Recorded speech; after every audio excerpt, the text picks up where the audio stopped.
তো hello guys, welcome to my channel. তো good morning. সকাল সকাল বেরিয়ে পড়েছি কোথায় যাচ্ছি তো পরের মানে আস্তে আস্তে ভিডিওটা দেখলে বুঝতে পারবে। তো এখন আছে নতুন রাস্তা মোড়ে, যেটা বাগনানের দিকে চলে আসে, আর একটা হচ্ছে আমরা আমতা কদরার মোড়ের দিকেই যাব। আর এখানে দেখতে পাচ্ছ আমাদের ভারতীয় জাতীয় পতাকা, যেটা 2025-এই উদ্বোধন হয়েছে এই জায়গাটাকে। আর আকাশ এখন ভালোই পরিষ্কার আছে। তো দেখতে দেখতে চলে এলাম কলতরা মোড়ে। কলতরা মোড় আজকে বেশ ভালোই ফাঁকা আছে। তো সকালবেলা তাও ফাঁকা আছে, কারণ শীতকাল যেহেতু। তো যারা কাজে যায় তারাই শুধু তাড়াতাড়ি উঠে পড়ে। আর তারপর আজকে একবার রবিবার, তারপর চলে আসি ধুলোগড় টোল গেটে। তো টোল গেটকে বাইপাস করে আমরা সাইড দিয়ে বেরিয়ে যাবো, কারণ আমাদের বাইকে যাচ্ছি যেহেতু, তো টোল গেট লাগবে না। তো সাইডে চলে যাওয়ার পর এখন যাব 3 নম্বরেতে, কারণ 3 নম্বর থেকে আমরা বাস ধরবো আর বাইকটা ওখানেই রাখতে হবে। তো টোল গেট থেকে বেশি দূর নয় 3 নম্বরটা। তো 3 নম্বর এখন চলে এসেছি, আর এখন বাসের জন্য ওয়েট করছি দাঁড়িয়ে। তো বাইকটাকে ভেতরে রেখে দিয়েছি কারখানাতে। তো এখন রাস্তায় দাঁড়িয়ে, তো আজকে আসছি চন্দননগরের নিউ দীঘা বলে একটা জায়গা আছে, সেখানে ফিস্টে আছে। তো সেখানে হচ্ছে এখন হাই রোডের কাছে দাঁড়িয়ে আছি। তো আধ ঘন্টা দাঁড়ানোর পর এখন বাসে উঠে পড়েছি।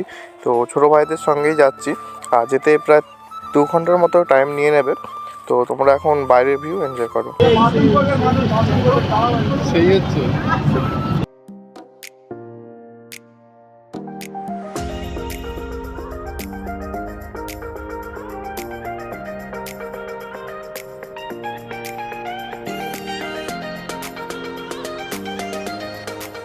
তো আমরা লোকেশনে চলে এসেছি, আর বাসগুলো দেখতে পাচ্ছি দূরে দাঁড় করানো আছে।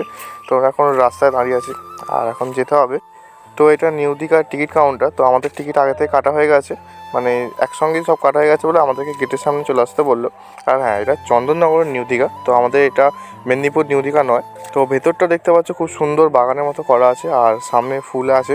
তো শীতকাল, সেই জন্য গাঁদা ফুলের চাষও একটা খুব সুন্দর শুনেছিলাম, আর গুগলে দেখলাম যে হ্যাঁ, একটা খুব বেশি ভালো। আর দেখতে পাচ্ছ ভেতরে বাগান আছে, আর এখানে একটা কি স্ট্যাচু মতো করা আছে, যেটা ভেতরে ঢোকানো।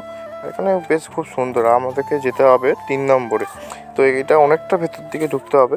তো সেই জন্য হাঁটছি, আর মামা বলছে তাড়াতাড়ি যেতে, কারণ দেরিও হয়ে গেছে, টিফিন করতেও হবে। তো এর নেক্সট পার্ট খুব তাড়াতাড়ি আসছে, তো তার জন্য ভিডিওটা পুরো দেখতে থাকবে। তার মাঝখানে চলো টাটা।